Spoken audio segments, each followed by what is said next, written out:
28শে ফেব্রুয়ারি কেন্দ্রীয়ভাবে ঢাকার ধানমন্ডির আবাহনী মাঠে আমরা শহীদ পরিবার, রাজনৈতিক দল, নেতৃবৃন্দ,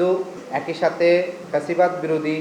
লড়াইয়ের অন্যান্য সহযোদ্ধা বন্ধু ও সাংবাদিকবৃন্দ সহ সবাইকে নিয়ে আমরা একটি ইফতার মাহফিল করব এবং 28শে ফেব্রুয়ারি থেকে শুরু করে 11ই মার্চ পর্যন্ত আমাদের অন্যান্য যে বিভাগগুলো আছে সেখানে আমাদের ধারাবাহিক ইফতার মাহফিলগুলো চলবে। আমাদের গণ অভ্যুত্থান পরবর্তী সময়ে আমাদের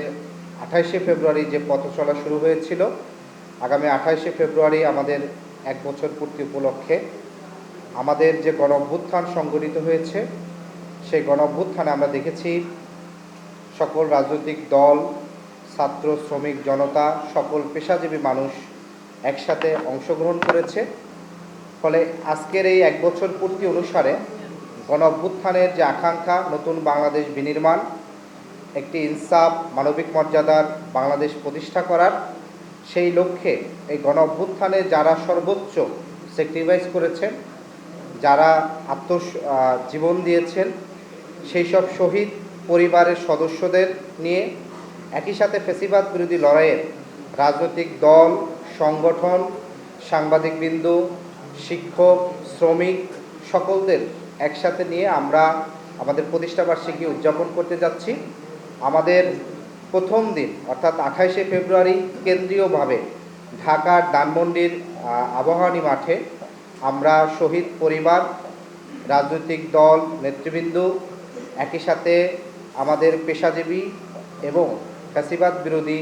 লড়াইয়ের অন্যান্য সহযোদ্ধা বন্ধু ও সাংবাদিকবৃন্দ সহ সবাইকে নিয়ে আমরা সম্মিলিতভাবে একটি ইফতার মাহফিল করব। সেখানে আমাদের একই সাথে ফটো এক্সিবিশন চলবে এবং 28শে ফেব্রুয়ারি থেকে শুরু করে 11ই মার্চ পর্যন্ত আমাদের অন্যান্য যে বিভাগগুলো আছে সেখানে আমাদের ধারাবাহিক ইফতার মাহফিলগুলো চলবে। একই ফরম্যাটে ওই বিভাগের আমাদের দলের নেতৃবৃন্দ এবং একই সাথে শহীদ পরিবার এবং ওই বিভাগের যারা গুণীজন আছেন তাদেরকে নিয়ে। সেক্ষেত্রে আগামী 28 তারিখ বিকাল 4টায় ধানমন্ডির আবাহনী মাঠে আমাদের যে স্লোগান, সেই স্লোগান নিয়ে আমাদের এই প্রথম প্রতিষ্ঠাবার্ষিকী হবে। একই সাথে 2রা মার্চ আমাদের চট্টগ্রাম, 3রা মার্চ কুমিল্লা, 4ঠা মার্চ সিলেট এবং 5ই মার্চ ময়মনসিংহ এবং 7ই মার্চ ফরিদপুর, 8ই মার্চ বরিশাল, 9 মার্চ খুলনা এবং 10ই মার্চ রাজশাহী, সর্বশেষ 11ই মার্চ রংপুরে বিভাগীয় ইফতার মাহফিল এবং প্রতিষ্ঠাবার্ষিকী উপলক্ষে শহীদ পরিবার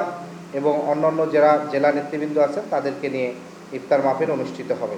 কেন্দ্রীয়ভাবে আমাদের যে ইফতার মাহফিল হবে সেখানে আমাদের ফটো এক্সিবিশন থাকবে এবং একই সাথে দীর্ঘ 1 বছরে আমাদের যে রাজনৈতিক পথ চলার যে গুরুত্বপূর্ণ উল্লেখযোগ্য যে ইভেন্টগুলো আছে সেগুলোর একটা ধারাবাহিক ক্রম থাকবে, সেটাকে আমরা হিস্ট্রি ওয়াল বলবো। এবং একই সাথে ফটো এক্সিবিশন এবং ফটো বুথ থাকবে। আমরা সেখানে আপনারাও আসবেন, বিশেষ করে আজকে যারা আমাদের এই প্রোগ্রাম যারা নিয়মিত আমাদের বিশেষ করে আপনারা কভার করে থাকেন আর কি, তা আমরা আপনাদেরকেও বিশেষভাবে সেদিন আমন্ত্রণ জানাবো। কারণ আমন্ত্রিত অতিথি হিসাবে বিশেষ করে শহীদ পরিবার এবং একই সাথে আমরা দেখেছি গণ অভ্যুত্থানে ভূমিকা রাখা সাংবাদিকদেরই সাধারণত এনসিপির সাথে নিয়মিত সাংবাদিকদের সংবাদ সংগ্রহের জন্য দায়িত্ব দিয়ে থাকে। সেই জায়গার থেকে যারা আমাদের নিয়মিত ফ্যাসিবাদ বিরোধী সময় ভূমিকা রেখেছেন আপনারা, তাদেরকেও আমরা সেদিন একই সাথে আমন্ত্রণ জানাচ্ছি।